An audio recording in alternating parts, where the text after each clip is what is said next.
Students, आज हम आपको बताएंगे कि कॉजेज़ ऑफ डिसेबिलिटीज़ के क्या कॉज होते हैं हमारे पास।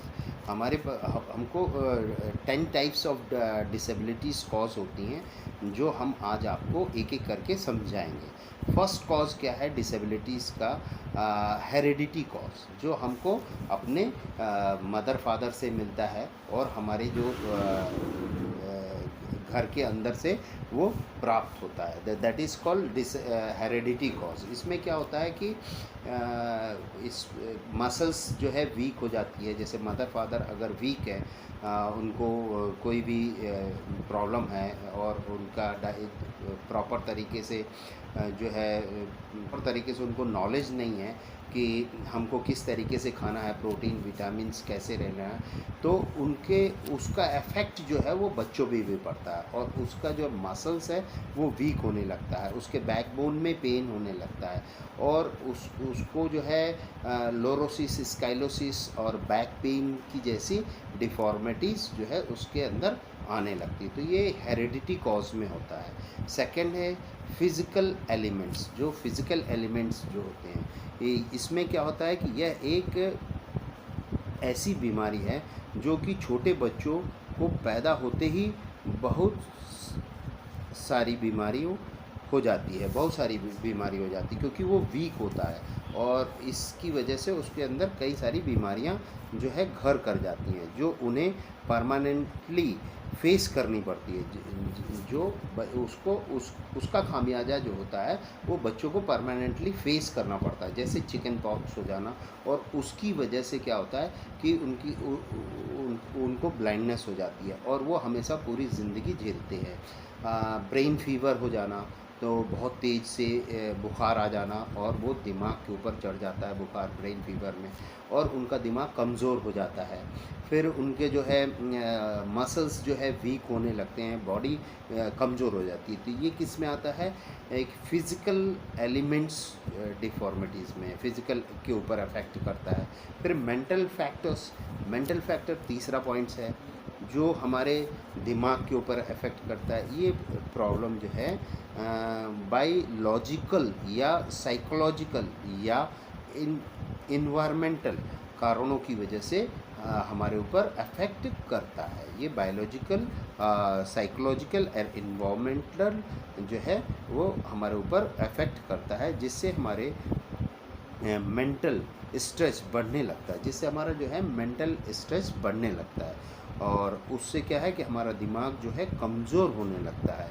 तो ये मेंटल फैक्टर्स में ये हमारे को प्रॉब्लम क्रिएट करने द्वारा आती है, हमारे मेंटल प्रॉब्लम द्वारा, फैक्टर द्वारा हमारे को आती है। फिर है ऑक्यूपेशनल इन्वायरमेंट, जो इसका बहुत बड़ा इफ़ेक्ट पड़ता है हमारे जीवन में डिसेबिलिटीज़ पे। आदमी के काम करने की जगह से भी बहुत ही सकती है, डिसेबिलिटी हो सकती है। जैसे आदमी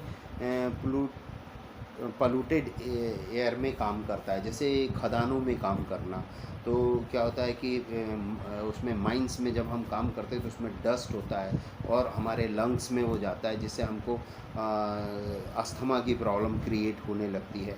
दूसरा चीज़, प्रॉपर तरीके से हम ड्राइविंग करते हैं, कई घंटों बैठे रहते हैं तो हमारे स्पाइन में प्रॉब्लम क्रिएट हो जाना।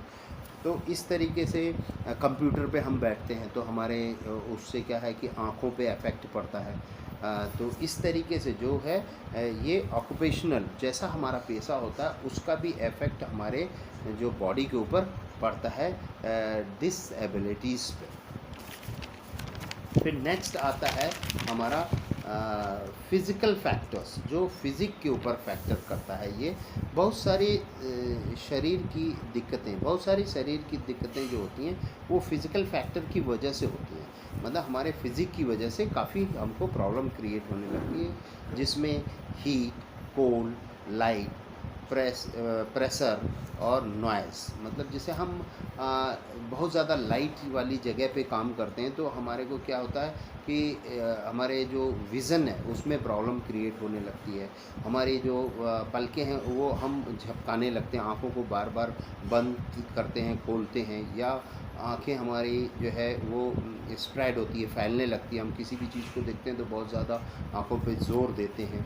फिर प्रेशर में काम करना, बहुत ज़्यादा प्रेशराइज़ होके काम करने पे तो हम डिप्रेस होने लगते हैं, और जिससे हमारा ब्रेन जो है वो प्रॉपर तरीके से वर्क नहीं करता। हमारे अंदर भूलने की बीमारी आ जाती है। फिर नॉइज़, जैसे इसमें फ़िज़िकल फैक्टर्स में नॉइज़ का बहुत बड़ा है कि हम जो है काम जब करते हैं तो ज़्यादा आवाज़ वाली जगह काम करते हैं। जैसे मोबाइल में आजकल हम, ये हमारे लिए बहुत बड़ा फैक्टर है कि हम कान में लगा के हमेशा बात करते हैं, सुनते हैं। तो इससे क्या होता है कि सुनने की शक्ति, जो हमारी विज़निंग है, लिसनिंग है, वो उसमें प्रॉब्लम क्रिएट करने लगता है। तो ये फ़िज़िकल फैक्टर भी अफेक्ट करता है। सोशल फैक्टर, ये सोशल फैक्टर जो सोसाइटी के द्वारा होता है। कुछ डिसेबिलिटी जो है सोशल इन्वायरमेंट की वजह से भी होती हैं, जैसे कास्ट, क्लासेस, मेल डायमेंशन, मतलब डोमिनेटिंग करना। जैसे कास्ट फैक्टर होता है कि छोटी कास्ट को हम डोमिनेट करते हैं तो वो बेचारे आगे नहीं बढ़ पाते हैं, वो हमेशा दब के ही काम करते हैं, तो उनके लाइफ में भी बहुत इसका डिसएडवांटेज होता है। मिसयूज़ करना, मतलब इसमें क्या है कि इंसानों का मिसयूज़ किया जाता है, और उनको क्या है कि जैसे कोई भी उसका मिसयूज़ करके उनको काम कराना। तो ये सोशल फैक्टर बहुत ज़्यादा अफेक्ट करता है। फिर है एक्सीडेंट फैक्टर। एक्सीडेंट का बहुत बड़ा फैक्टर होता है, बहुत बड़ा कॉज है जो डिसेबिलिटीज़ में आता है। जैसे एक्सीडेंट हो गया तो हमारा हाथ पैर कट जाना, टूट जाना, तो हमारा पोस्चर गड़बड़ हो जाता है। ब्रेन में चोट लग जाने से हमारी मेमोरीज़ लॉस होने लगती है और हमें दिक्कत आने लगती है। तो एक्सीडेंटल का बहुत बड़ा फैक्टर है। फिर डाइट फैक्टर, ये सबसे मेजर फैक्टर है कि बचपन में ही हमारे पेरेंट्स, अगर उनको नॉलेज नहीं है कि किस तरीके की डाइट हमको देनी है और हमको प्रॉपर न्यूट्रिशन नहीं मिलता है बचपन में, तो हमारे जो बॉडी है वो वीक हो जाती है, हमारे हाइट में प्रॉब्लम क्रिएट होती है, हमारे बोन्स और हमारे मसल्स प्रॉपर तरीके से डेवलप नहीं होते हैं, इंटरनल ऑर्गन्स जो है हमारे प्रॉपर डेवलप नहीं करते हैं, जिससे हमारी ग्रोथ और डेवलपमेंट जो है रुक जाती है। फिर आता है ड्रगिस्ट, जो ड्रग्स का बहुत बड़ा इसमें फैक्टर होता है। जैसे कि ड्रग्स लेने से क्या होता है कि इसमें प्रॉब्लम क्रिएट होता है कि हम अपने मस्ती में रहते हैं, बहुत ज़्यादा ड्रगिस्ट हो जाते हैं तो हमारी बॉडी शेकिंग करने लगती है, कांपने लगती है, हम प्रॉपर तरीके से वर्क नहीं कर पाते हैं इसमें।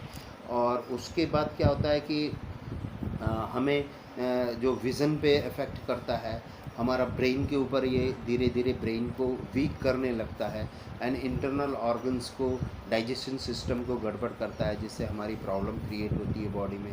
रेस्पिरेटरी सिस्टम को कमज़ोर करता है, हम बहुत ज़्यादा हाइपर हो जाते हैं, तो हमें ये ड्रग्स भी बहुत बड़ा प्रॉब्लम क्रिएट होता है।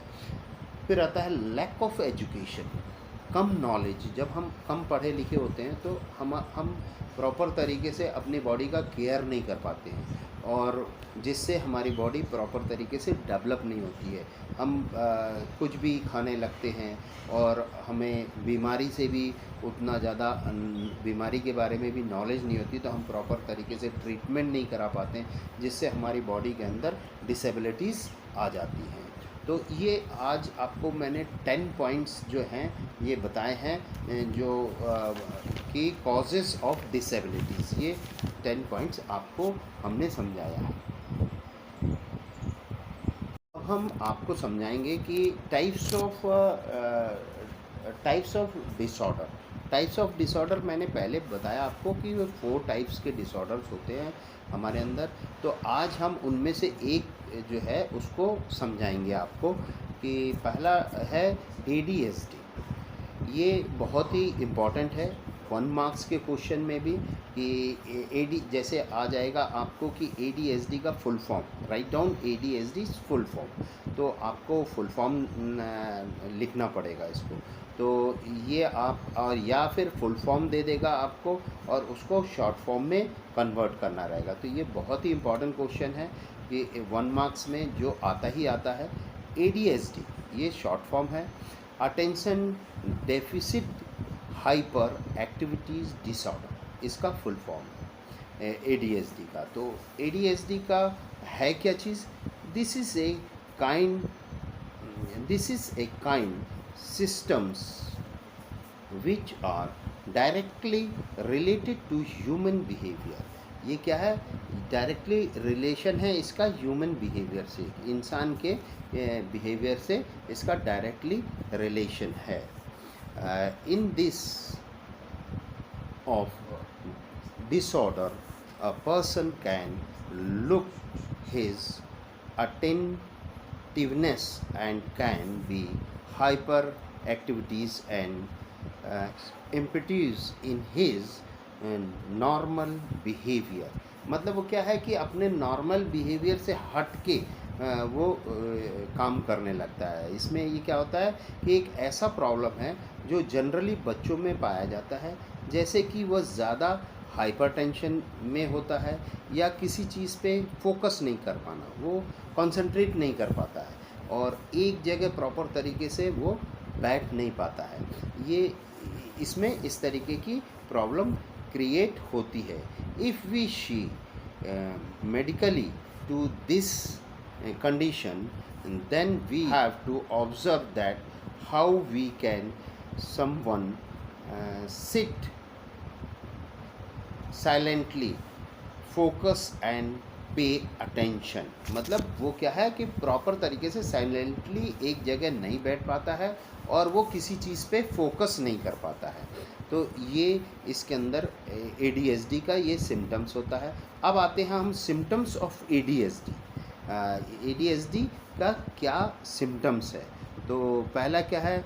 Trouble in facing assignment of school.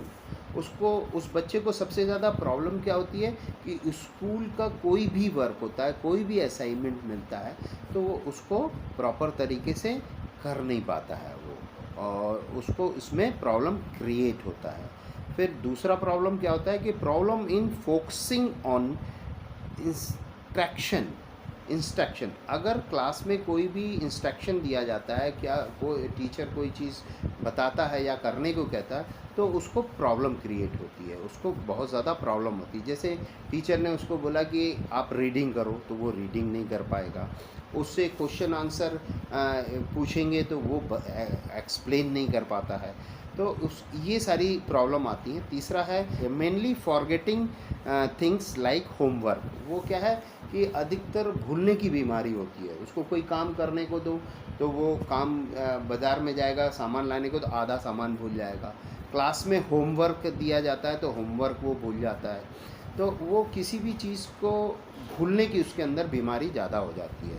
फिर चौथा है उसके अंदर जो सिम्टम्स होते हैं, चांसेस ऑफ डिटेक्शन और मोड। मतलब कंसंट्रेशन न कर पाना, किसी चीज़ पे वो कंसंट्रेट नहीं कर पाता है। कि जैसे आप कोई सम्स दे दीजिए करने के लिए तो वो कंसंट्रेट नहीं कर पाएगा। लेक्चर क्लास में चल रहा है तो वो कंसंट्रेट नहीं कर सकता, वो दूसरों को डिस्टर्ब करेगा, अपने डिस्टर्ब होगा, वो अपने ही हाथ पैर से खेलेगा, वो तरह तरह की आवाज़ निकालेगा। तो इस तरह की उसके अंदर आती है। फिर है problem in paying close activities. किसी चीज़ पर ध्यान न देना, मतलब वो हर किसी चीज़ को लाइटली लेना। देन सिक्स्थ पॉइंट है उसका कि इंक्रीज इन केयरलेस मिस्टेक। ज़्यादा गलतियाँ, छोटी छोटी गलतियाँ करते रहना। क्लास में बैठा हुआ तो किसी को डिस्टर्ब करना और साउंड निकाल देना और हमेशा वो हर छोटी छोटी सी मिस्टेक करते जाना।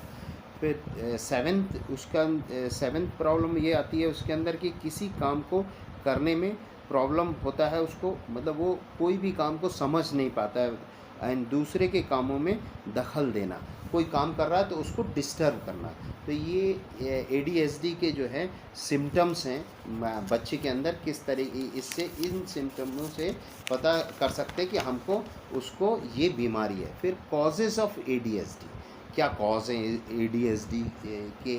तो कुछ ब्रेन के पार्ट्स उसके क्या कि मेंटल प्रॉब्लम होती है, वो है ही है उसके अंदर की ब्रेन के कुछ पार्ट्स उसके प्रॉपर तरीके से काम नहीं करते, बट कुछ पार्ट जो है वो प्रॉपर तरीके से काम करते हैं।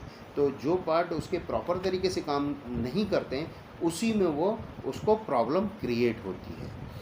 एंड फिर हेरिडिटी कॉज हो जाता है कि जो उसको पेरेंट्स के थ्रू मिलता है, ये भी कॉज आता है। फिर ब्रेन इंजरीज हो जाना, जैसे एक्सीडेंट के द्वारा होता है, दिमाग में चोट लग जाना। तो इसका बेस्ट एग्जांपल मैं आपको दूं कि आमिर खान की एक पिक्चर थी गजनी, जिससे कि उसके एक्सीडेंट हो जाता है और उसके ब्रेन में चोट लग जाती है। तो वो कुछ समय के लिए वो मतलब एग्रेसिव मोड में आ जाता है और उसके थोड़ी देर बाद वो उसको उस आदमी को भूल जाता है और वो उसको पहचान भी नहीं पाता और सही तरीके से बात करने लगता है। फिर थोड़ी देर बाद उसको याद आ जाता है तो फिर उसका जो बिहेवियर है टोटली चेंज हो जाता है। तो ये ब्रेन इंजरी के नाते भी होता है। Thank you very much.